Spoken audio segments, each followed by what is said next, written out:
অ্যান্টিবায়োটিকের অবাধ বিক্রয়।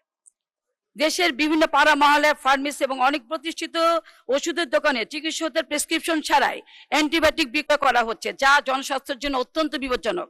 এই ব্যবস্থা যদি বাংলাদেশে প্রচলিত থাকে তাহলে ভবিষ্যৎ প্রজন্মের জন্য একটি বিরাট হুমকি স্বরূপ।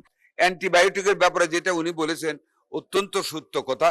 অ্যান্টিবায়োটিকের মানে যত্রতত্র ব্যবহারে, যে কোনো ভাবে ব্যবহারে আমাদের মানুষদের ক্ষতি হচ্ছে। সেইটার বিরুদ্ধে যাতে করে অ্যান্টিবায়োটিক উইদাউট প্রেসক্রিপশন যাতে ডিসপেন্সারিগুলি বিক্রি না করে সেইটারও আইন রয়েছে।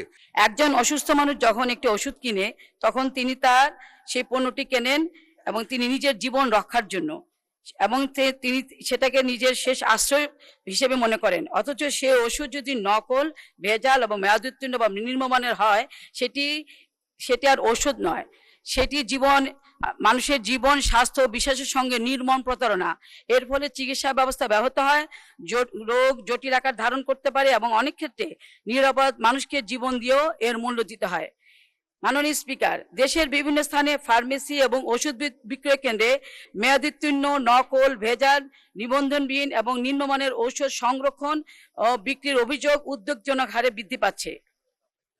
এইসব ওষুধ মানুষের জীবন ও জনস্বাস্থ্যের জন্য এক নীরব কিন্তু ভয়াবহ হুমকিতে পরিণত হয়েছে।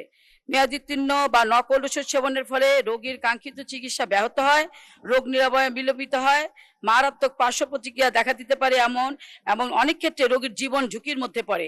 একই সঙ্গে মেয়াদোত্তীর্ণ ওষুধ পুনরায় বাজারজাতকরণ, অবৈধভাবে বিক্রির প্রবণতা দেশের ওষুধ ব্যবস্থার প্রতি মানুষের আস্থা মারাত্মকভাবে ক্ষুণ্ণ করছে।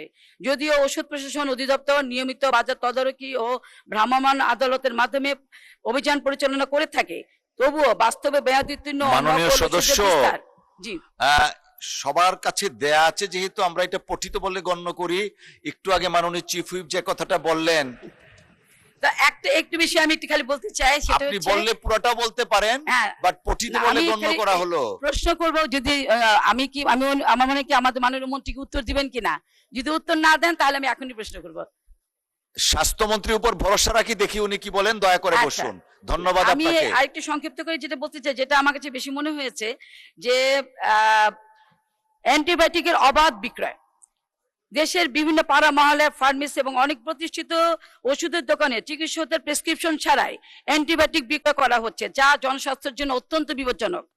দেখা যায় অনেক রোগী চিকিৎসকের পরামর্শ না নিয়েই ফার্মেসির বিক্রয় কর্মীর পরামর্শে অ্যান্টিবায়োটিক কিনে সেবন করে থাকেন, কিন্তু অধিকাংশ ক্ষেত্রে রোগী নির্ধারিত পূর্ণ কোর্স সম্পন্ন করেন না। ফলে এরপরে শরীরের জীবাণু সম্পূর্ণরূপে ধ্বংস না হয়ে অ্যান্টিবায়োটিক প্রতিক্রিয়ায় অ্যান্টিমাইক্রোবিয়াল রেজিস্ট্যান্স হয়ে ওঠে। একসময় প্রচলিত অ্যান্টিবায়োটিক আর কার্যকর থাকে না এবং সাধারণ সংক্রমণ প্রাণঘাতী হয়ে উঠতে পারে। বিশ্ব স্বাস্থ্য সংস্থা অ্যান্টিমাইক্রোবিয়াল সর্বশেষ প্যারাটা পয়েন্ট দয়া করে, এটাই গুরুত্বপূর্ণ যে অ্যান্টিমাইক্রোবিয়াল রেজিস্ট্যান্সকে বর্তমান বিশ্বের অন্যতম বৃহৎ জনস্বাস্থ্য সংকট হিসেবে চিহ্নিত করেছে। সে কারণে আমি বলতে চাই যে আমাদের দেশে যেভাবে ফার্মেসিগুলোতে আপনার কোনো রকম প্রেসক্রিপশন ছাড়া অ্যান্টিবায়োটিক ওষুধ দিয়ে থাকে, সেটা যদি আমি গত কয়েকদিন আগে একটা ফেসবুকে দেখেছি যে একজন বাচ্চা ইতিমধ্যে অ্যান্টিবায়োটিক প্রতিরোধ হয়ে উঠছে, তার কোনো ওষুধ কার্যকর হচ্ছে না। এই ব্যবস্থা যদি বাংলাদেশে প্রচলিত থাকে তাহলে ভবিষ্যৎ প্রজন্মের জন্য একটি বিরাট হুমকি স্বরূপ। সেজন্য মাননীয় মন্ত্রীর কাছে আমার প্রশ্ন, যে আমরা এই অ্যান্টিবায়োটিক বিক্রয় ক্ষেত্রে আমরা কোনো পদক্ষেপ নিতে পারি কিনা, যাতে বিনা প্রেসক্রিপশনে কেউ অ্যান্টিবায়োটিক ওষুধ কিনতে না পারে, এবং এর ব্যাপারে আমাদের কোনো সরকারের কোনো পরিকল্পনা আছে কিনা, এটা আমি জানতে চাচ্ছি। জি, অসংখ্য ধন্যবাদ মাননীয় সদস্য। মাননীয় স্বাস্থ্য পরিবার কল্যাণ মন্ত্রী সর্দার মোহাম্মদ সাখাওয়াত হোসেনকে এই বিষয়ে সংক্ষিপ্ত বিবৃতি প্রদানের জন্য আহ্বান জানাচ্ছি। ধন্যবাদ। মাননীয় স্পিকার, আপনাকে অনেক ধন্যবাদ। মাননীয় সংসদ সদস্যকে বিষয়টি উত্থাপনের জন্য। মাননীয় স্পিকার, আমি খুব সংক্ষিপ্ত করতে যাচ্ছি। উনি যে বিষয়গুলির প্রতি আমাদের দৃষ্টি আকর্ষণ করেছেন, এর প্রতিটা জিনিস প্রতিরোধে আমাদের দেশে বিদ্যমান আইন রয়েছে। সময়ে সময়ে আইনের অধীনে শাস্তি দেওয়া হচ্ছে। নকল ওষুধ প্রস্তুতকারক, এরই মধ্যে আমরা এই দায়িত্ব নেওয়ার পরও 8-10টা আয়ুর্বেদিক এবং ইউনানি ওষুধ প্রস্তুতকারক কোম্পানিতে হানা দিয়ে নকল ওষুধ বানানোর কারখানা আবিষ্কার করে তাদেরকে শাস্তি দেওয়া হয়েছে, জরিমানা করা হচ্ছে এবং এটা চলমান আছে।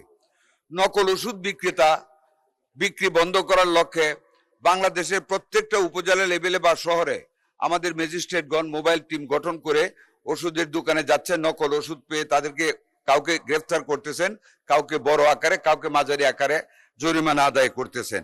আমাদের দেশে আইন রয়েছে, 10 বছর পর্যন্ত সাজা দেওয়া যাচ্ছে। অ্যান্টিবায়োটিকের ব্যাপারে যেটা উনি বলেছেন অত্যন্ত সত্য কথা। অ্যান্টিবায়োটিকের মানে যত্রতত্র ব্যবহারে, যে কোনো ভাবে ব্যবহারে আমাদের মানুষদের ক্ষতি হচ্ছে। সেইটার বিরুদ্ধে যাতে করে অ্যান্টিবায়োটিক উইদাউট প্রেসক্রিপশন যাতে ডিসপেন্সারিগুলি বিক্রি না করে সেইটারও আইন রয়েছে, সেইটাও চলমান তদন্তের ভিতরে আছে, চলমান মোবাইল টিমের নজরের ভিতরে আছে। আমরা সার্বিক যে জিনিসগুলি উনি এনেছেন, আমরা জনস্বার্থে আমাদের সরকার আমরা দায়িত্ব নেওয়ার পরে আমরা কাজ শুরু করেছি। আরো কঠিনভাবে আমরা কাজ শুরু করে এই সকল বিষয়গুলি যা উনি অবতারণা করেছেন আমরা প্রতিরোধ করার চেষ্টা করবো ইনশাআল্লাহ। মাননীয় স্পিকার, আপনাকে অনেক ধন্যবাদ। ধন্যবাদ মাননীয় সংসদ সদস্য।